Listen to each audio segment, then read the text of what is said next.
Bom, mais um capítulo com T-Cross. Esse aqui é a média de consumo anterior. Nós vamos zerar tudo aqui, ó. Opa, só com a ignição ligada. Carro. Não. Carro. Painel de instrumentos. Definir longo prazo. Desde a partida, vamos redefinir também. Completar de etanol. Ver a pressão dos pneus. E bora seguir para mais um capítulo com T-Cross. Só que hoje, não mais do que hoje, é o dia do juízo final do T-Cross 200 TSI 2024, modelo 2025, depois de rodarmos 4.102 quilômetros com ele. Foi um dos carros que nós mais andamos no canal. Primeiro foi o que mais rodamos foi o C4 Cactus 2020, que nós rodamos 9.900 quilômetros. Minto. Primeiro foi o 208 1.6 Allure 21, que nós rodamos 11 mil quilômetros. Depois C4 Cactus, depois o Renegade. Acho que o que mais rodamos depois foi esse aqui. Será? Acho que é isso, 4.102 quilômetros. Vamos ao juízo final. Que nota que vocês acham que eu vou atribuir a ele? Só que isso vai ser na estrada. Bora! Dependendo da forma como você olha, parece que essa ó, agora mudou de cor, tá vendo? Vocês viram a mudança de cor? Ó, dependendo de como você olha aqui, fica de cor diferente, né? Ó. Olha que interessante isso. Azul Norway.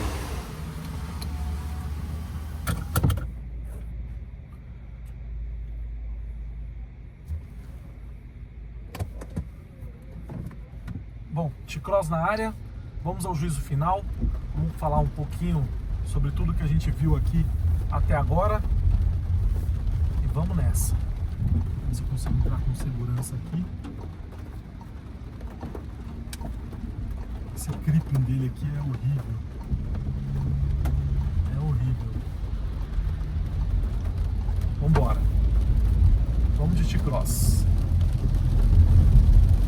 Espero que a câmera esteja boa. Vamos pegar a chuvinha forte mesmo. A primeira coisa que eu queria falar sobre o juízo final, né? Sobre o carro, é justamente o quanto foi uma surpresa para mim terminar o teste com o Highline, pegar esse aqui e ver que esse aqui eles também investiram na questão acústica, né? Ele melhorou muito em pontos onde a gente não consegue ver. Foi um tema que eu abordei durante todos os capítulos aqui do nosso canal. O T-Cross não é mais o mesmo, né? Ele não é mais o mesmo. O T-Cross que nós testávamos antes no canal, ele com 1.000 quilômetros rodados, um 2022 que nós testamos, ele estava estralando as portas, tinha aquele plástico que rangia quando você subia uma calçada, quando a carroceria torcia. Isso não existe mais. Então há uma melhora significativa em lugares onde você não consegue enxergar. Não somente nessa questão do plástico aqui empregado, injetado no painel, que melhorou essa parte, esse acabamento um pouquinho mais primoroso aqui no painel, mas melhorou também a questão visual. Eu acho que ele deu uma evoluída nesse aspecto, mas melhorou também na questão acústica do carro. Então você escuta pouquíssimo motor aqui dentro, mesmo com o etanol como está abastecido agora. Então houve uma melhora significativa que torna ele muito mais competitivo no mercado. Para quem sempre reconheceu o T-Cross como ter plástico, hoje ele continua plástico demais, como sempre, como todos os outros concorrentes, mas eu acho que talvez você vai acabar esquecendo dessa parte do acabamento não muito legal, porque ele não faz barulho como fazia antigamente. Essa unidade nós pegamos com 999 km, está com 5.105, e o único barulho que ele faz de vez em quando no vidro do motorista, que deve ter alguma coisinha solta, mas é muito raro. Não fez 3 ou 4 vezes esse barulho e nos momentos que eu citei aqui no teste, tá? Via de regra ele não fez barulho de acabamento, que é uma surpresa nesse carro. Bom, vamos começar pela iluminação dos faróis. A Volkswagen disse que melhoraram muito, porque colocou LED desde a versão de entrada. Antes eles eram halógenos, e na versão topo de linha, com um pacote de opcionais que envolviam uma série de outros equipamentos também, como som da Beats e teto solar, ele tinha um farol ali em LED com regulagem automática do faixo. Então, muito embora a Volkswagen tenha colocado farol de LED em todas as versões, é do tipo EcoLED, tem uma iluminação deficiente, é um pouco melhor do que a versão halógena, mas a intensidade da lâmpada não é das melhores. O ângulo de ataque é bom, talvez um pouco favoreça demais quem está dirigindo e prejudica a visibilidade de quem vem no sentido contrário ou quem vai na frente, mas pelos faróis em si, pela Volkswagen ter colocado esses faróis já na versão de entrada, talvez a gente tenha que contar como um ponto positivo do carro, né? Então os faróis por si só eu acho que melhoraram. Tiraram os faróis de neblina, mas a iluminação permanece ok. É uma tendência, eu não posso colocar isso como um ponto negativo, porque todos os outros concorrentes já estão também já tiraram o farol de neblina. A maioria deles já não tem mais farol de neblina, né? Então, a questão é que o T-Cross melhorou muito. E ele já vinha bem avaliado nas versões anteriores, mesmo com todos os barulhos, ele já vinha muito bem avaliado. Deixa eu ver se está gravando, pessoal, está gravando. Ele já vinha muito bem avaliado, né? E aí, não pode ser diferente, a avaliação desse aqui não vai ser muito diferente, mas algumas questões têm que chamar a atenção. Uma delas é, apesar do VW Play ter travado 2 ou 3 vezes, ainda aconteceu muito menos do que acontecia nas outras versões. E olha que eu tive um ritmo de viagens insano com ele, e ele não travou muito. Deve ter tido uma melhora aqui, ele travou algumas vezes, que eu posso até associar à internet e não ao aparelho, tá? Ele melhorou muito, o VW Play, nessa versão 2025. Lembrando que o Highline que nós testamos, muito obrigado pela gentileza de deixar eu passar aqui, o Highline que nós testamos também não apresentou nenhuma inconsistência no VW Play. Então eu acho que a Volkswagen também melhorou esse equipamento aqui, apesar de ser esteticamente o mesmo, só ter mudado, aliás, o material ser o mesmo, né, o software ser o mesmo, só mudou aqui a moldura e tornou ele um pouco mais destacado do painel para dar uma sensação de uma peça única, como de fato apresentou aqui no carro. Essa versão 200 TSI tem um painel digital que é mais simples, né? Ele tem poucas funcionalidades, não é o Active Input Display, né? Mas ele não deixou a desejar, tanto na questão estética, talvez pela câmera ou pelas fotos que vocês observam, ele pode parecer um pouco simples demais, mas aqui na condução do carro ele é bem agradável, tem uma visibilidade muito boa, os números são bem à mostra e passa uma sensação de segurança e também de tecnologia, tá? Vamos à questão do motor do T-Cross. Durante todo o teste ele apresentou muito lag. Usando com gasolina, como a gente usou bastante, ele apresentou mais lag.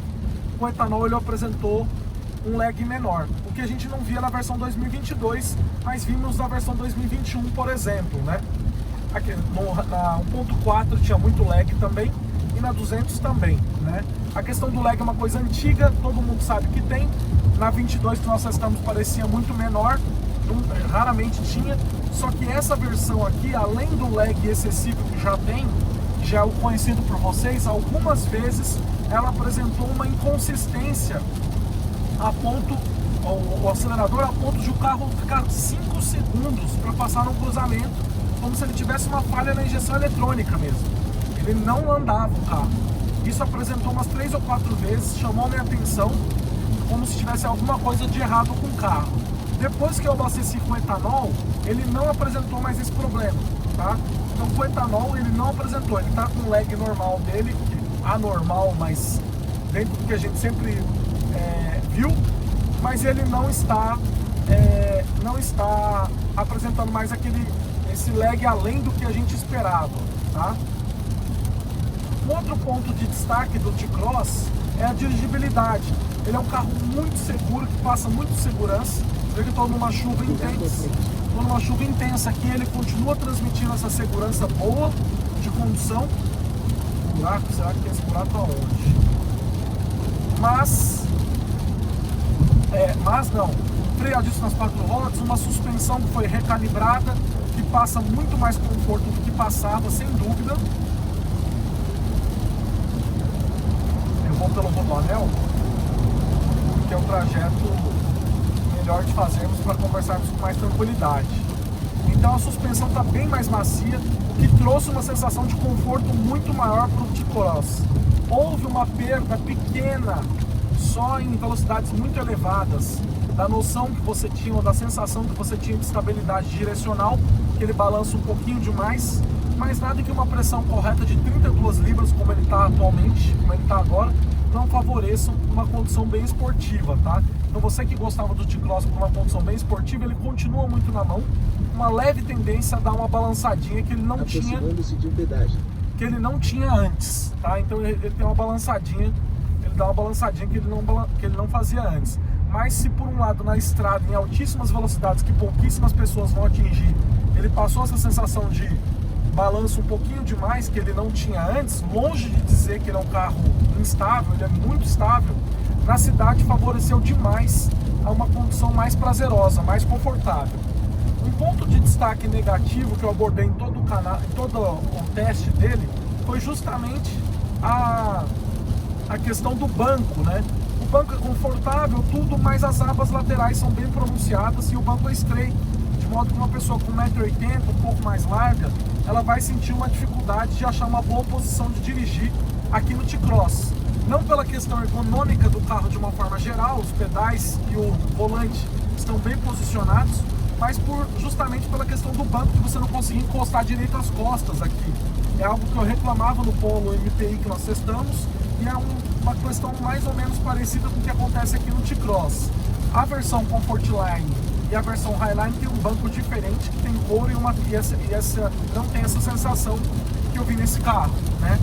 Mas de uma forma geral, o T-Cross tem um bom espaço interno, essa versão não tem ventilação traseira, tem esse miolo aqui de outra cor, né, que é vermelho, que também destoa do painel do carro de uma forma geral. Retrovisor interno, além de não ser fotocrômico, é bem parecido com o do Gol, mas o resto, ele passou uma sensação de muito mais requinte do que ele passava, de uma melhora naquela sensação de pobreza dos materiais que ele apresentava nas versões até 2024. Agora você vê um carro muito mais bem acertado e mais alinhado com a concorrência, na sensação do acabamento e da sensação também de qualidade percebida no carro de uma forma geral, né? Então ele já tinha bons atributos e eu acho que ele melhorou nessa versão. Ele melhorou na questão estética, eu acho ele mais bonito hoje. Eu acho que o farol em LED na traseira trouxeram essa sensação de modernidade para ele, muito bacana. Então eu gostei muito de ter feito esse teste com o T-Cross. Então esse aqui ainda mantém as rodas anteriores, né? A roda da versão anterior, não é a versão com aquela roda diferentona, né? Mais legal. Mas ele mantém um ACC, que é uma coisa muito boa. Ele tem retrovisores rebatíveis mesmo nessa versão, farol de LED na frente, como eu falei, LED na traseira, tem carregamento, não tem carregamento por indução, mas tem USB na frente, na traseira, que supre essa questão. Também tem ali o multimídia com espelhamento sem fio, e eu gostei demais do teste dele. Econômico na maior parte das vezes, andando um pouco chutado, gastou demais, além do que gastavam os demais, mas eu achei um carro que está muito melhor do que as versões anteriores. Eu sinceramente não me recordo da nota que eu atribuí para as demais versões, os demais anos e modelos, mas eu sei que eles foram bem avaliados, independente da questão do acabamento. Mas esse aqui melhorou muito em aspectos, como eu falei, que a gente não consegue enxergar, né? Vamos ver de consumo quanto que ele está. Ele está fazendo agora 11,2 km por litro de etanol e muito silencioso. Citei no capítulo anterior a questão dos limpadores de para-brisa, que são muito eficientes, mas poderiam ter uma velocidade mais rápida, está no mais rápido, e mesmo assim limpa devagar, poderia ser um pouco mais rápido, né?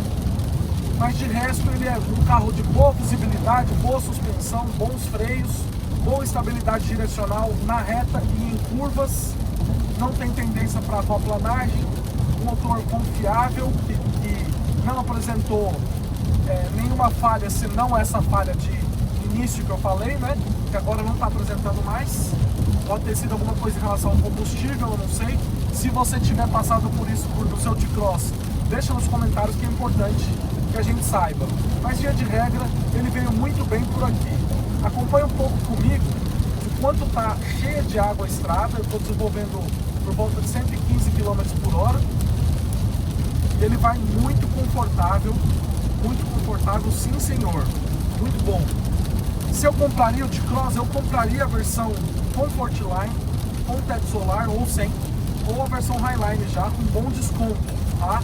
Eu estou esperando para ver a Tracker 2026, como ela vai ser. Eu vi umas fotos dela, achei bem bonita mesmo.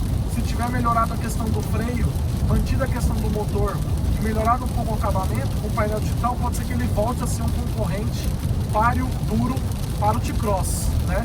Hoje eu não recomendo a Tracker pela questão do freio, vocês sabem muito bem. Para quem acompanhou o nosso canal sabe, nós temos várias unidades que tem vários problemas de freio, mas eu acho o T-Cross muito bem acertado, um carro com uma direção bem justinha, típica alemã ali, que faz dele um concorrente muito de páreo duro aí. Só acho que não vende muito mais ainda, muito mais do que já vende, pela questão do preço, que é um pouco fora do mercado. Ele e o Creta deram uma distanciada dos rivais, que não condizem muito bem com o pacote de equipamentos e com o que eles oferecem, mas continuam vendendo muito. Então a Volkswagen e a Hyundai continuam ali apertando na questão, salgando na questão do preço, né? Você vê que eu rodo com... ele aponta muito bem na curva, tem um entre-eixos muito bom, o espaço interno é ótimo, o porta-malas eu acho excelente, acho mais do que suficiente para o carro, lembrando que a diferença de litragem dele para os concorrentes diretos não é significativo, cabe uma mochila a mais, que é a diferença entre ele e a Tracker, por aí, uma malinha pequena a mais. Lógico que pode ser um diferencial numa viagem, mas eu preciso saber de você de quantas e quantas vezes no ano você acaba utilizando a capacidade inteira do porta-malas. E aí a mesma pergunta que eu te faço, uma outra pergunta que eu te faço: quantas vezes você precisa de espaço no banco traseiro? Geralmente você precisa bastante de espaço no banco traseiro, mas o porta-malas dificilmente você enche ele, né? Às vezes tem uma família de 5 pessoas, tem que usar sempre o banco de trás cheio, né? Mas o porta-malas não é mais para viagens mesmo, né? Mas ele me agradou demais, essa versão me agradou também, né? Não é uma versão que eu compraria pela questão do preço. Se ela fosse mais barata seria muito mais competitiva ainda, porque essa versão ela é a segunda do catálogo e ela tem o preço de um 2008 GT ou de uma Tracker quase Premier ou uma LTZ. A Premier atualmente está com um desconto de 20 mil de bônus, acho que está na iminência de vir a versão 2026, mas essa versão aqui já é muito boa. O resto de T-Cross eu acho que eu abordei bastante em todos os capítulos, desde o vídeo das primeiras impressões até hoje. Então acho que abordei bastante sobre visibilidade, sobre sensação de qualidade percebida aqui no carro, que melhorou. Então que nota que vocês acham que eu vou atribuir a ele diante de tudo que nós vivenciamos aqui?